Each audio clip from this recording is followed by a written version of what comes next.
Michael Brodkorb is kind enough to join us. He is a political pundit from the right side of the political aisle. He has this election cycle been a person who basically said, I can't deal with Trump. I'm going to support Kamala Harris. And in the aftermath of the election, I wanted to give him some time to come on the show and talk a little bit about his feelings about how things went. Michael, first of all, I want to say something because I know you worked really hard to try to get Kamala Harris elected, and because no one else is going to say it. I'm really sorry about this result because this is, in my mind, it's unacceptable. So many Democrats stayed at home and just did not think this was important, and they just don't understand what they have just done. And so I'm sorry that this went the way it did, especially considering how hard you are working at this. Matt, politics isn't a tickle contest, and it requires participation. And I want to set the record straight on a few things with, particularly, I hope some of my friends are listening to this.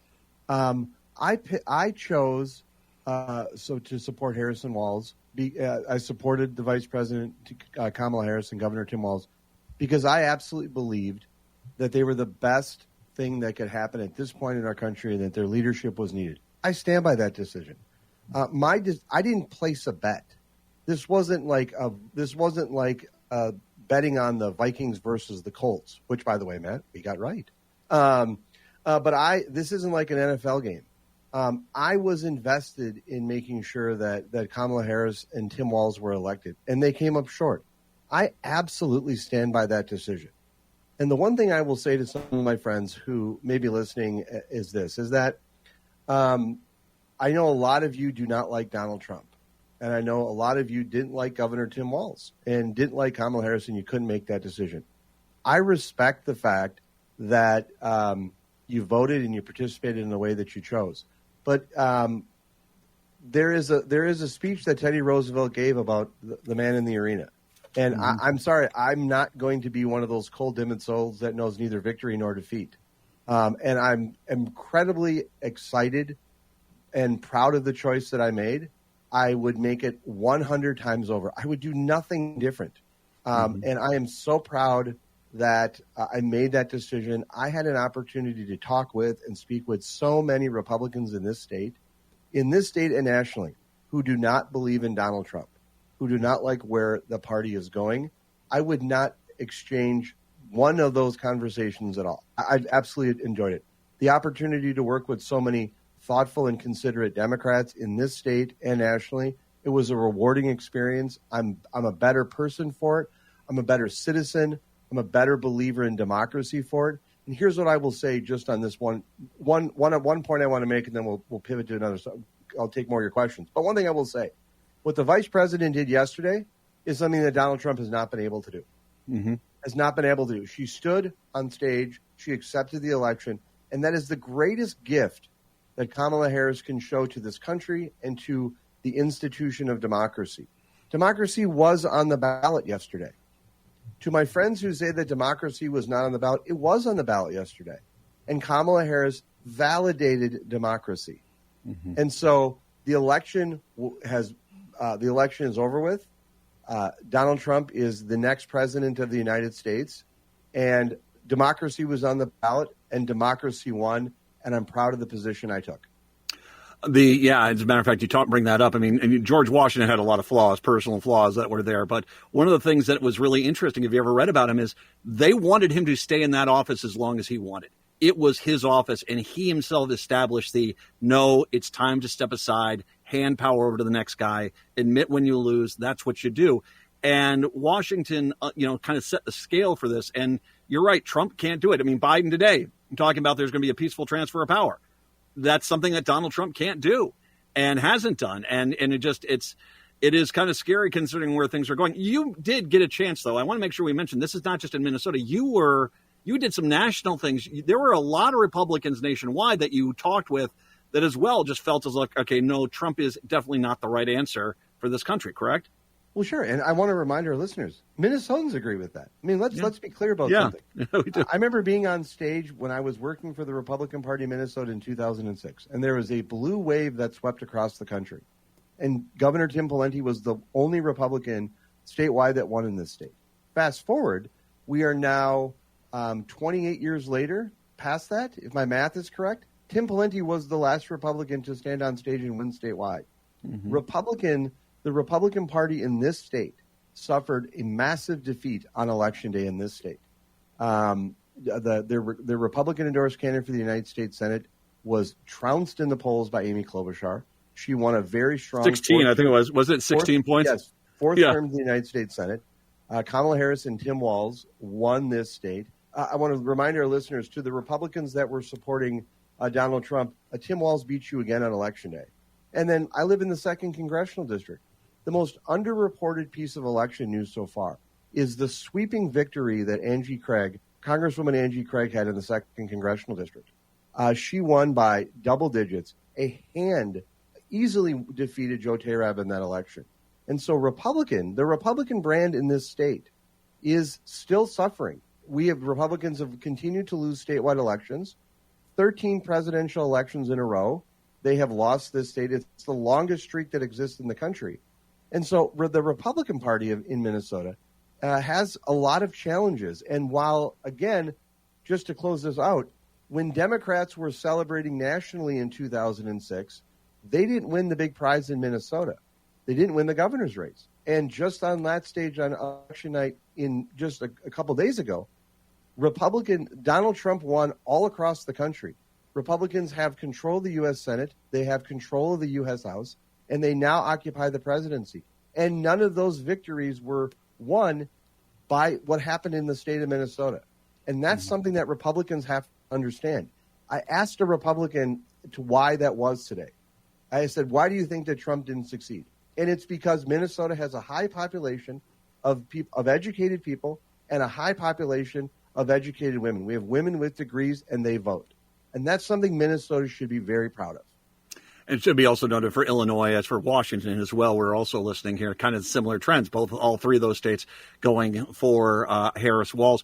I'm going to let you share as much as you want to share. I mean, have you heard from Republicans in the 24 hours? Has it been rough for you with some of the feedback that you've gotten? Well, sure. I will just say a few things. For the last 2 weeks, my phone has been on Do Not Disturb because of the vitriol and hate that I've been receiving. Wow. Some of it in Minnesota, but most of it nationally. Folks, if you think that bothers me, you don't know who I am. I got very thick skin. This isn't a tickle contest. But for anyone to say that democracy wasn't on the ballot, one thing I think is very interesting, Matt, as you know, I was much more active in political campaigns years ago. The last time I was kind of out working on a campaign and wearing a partisan hat was in 2010 in the governor's race. But the last time I was involved in a presidential race was in 2008 when I was a McCain delegate. Something has changed with our American political discourse. It is much more, people feel at ease and comfort in calling a complete stranger on the phone and threatening them, or sending text messages and threatening them, and just being abusive and rough. And so when I say that democracy was on the ballot, make no mistake about it. If I didn't have thicker skin, this would be classified as voter intimidation. This is threats. Some of this is breaking the law. Some of this is illegal. But I'm sitting here on the show standing up and saying, you're not going to push me around. This isn't a tickle contest. But when Republicans go out there and say that democracy wasn't on the ballot, democracy absolutely was on the ballot. You want to know why, Matt? Because if Donald Trump would have lost on Tuesday, do you know where this country would be right now? We would be in absolute chaos and pandemonium. You want to know something? Mike Lindell had a election crime bureau website listed where they were all primed and prepped for all this voter integrity and these voter election issues. You want to know what people aren't talking about right now? Is voter integrity and election. Voter fraud, exactly. Because Donald Trump won the election. And folks, it doesn't work that way. It simply doesn't work that way. And so when people go out there and say that democracy wasn't on the ballot, democracy was on the ballot. Because if Donald Trump wouldn't have won, we would be ripped apart right now in this country. The reason why Donald Trump is able, and this country is in the state that they're in, is because the vice president of the United States went out there and said, this is what I lost, this is the election, and let's move on. That healing process is so remarkable, and that's an amazing gift that she gave to Donald Trump and to this country, and that Tim Walz gave. And I will never regret any decision that I made in terms of this election, because the fact that we're able to talk today and have a country and we're not ripped apart is quite amazing and profound, and that's because of the leadership of Kamala Harris and Tim Walz. Let me also say one thing very personally to you, Matt. Okay. I have a couple of my friends who like to say to me, who like to challenge me very aggressively, who've been very rough with me. And the language they like to say is, Michael, I'm not Matt McNeil. I'm not going to treat you with kid gloves. I'm not going to be just kind to you. And I'm going to push back on you. And I just want to say, what's so surprising, Matt, is you and I approach politics from different perspectives. Yeah. I don't think I ever get a free pass on this show. No. I don't think I've ever gotten a free pass on this show. And we've had offline conversations and on-air conversations for years. But the one thing that you and I both share is a sense of love and patriotism, first of all, for this country, but a mutual respect for each other.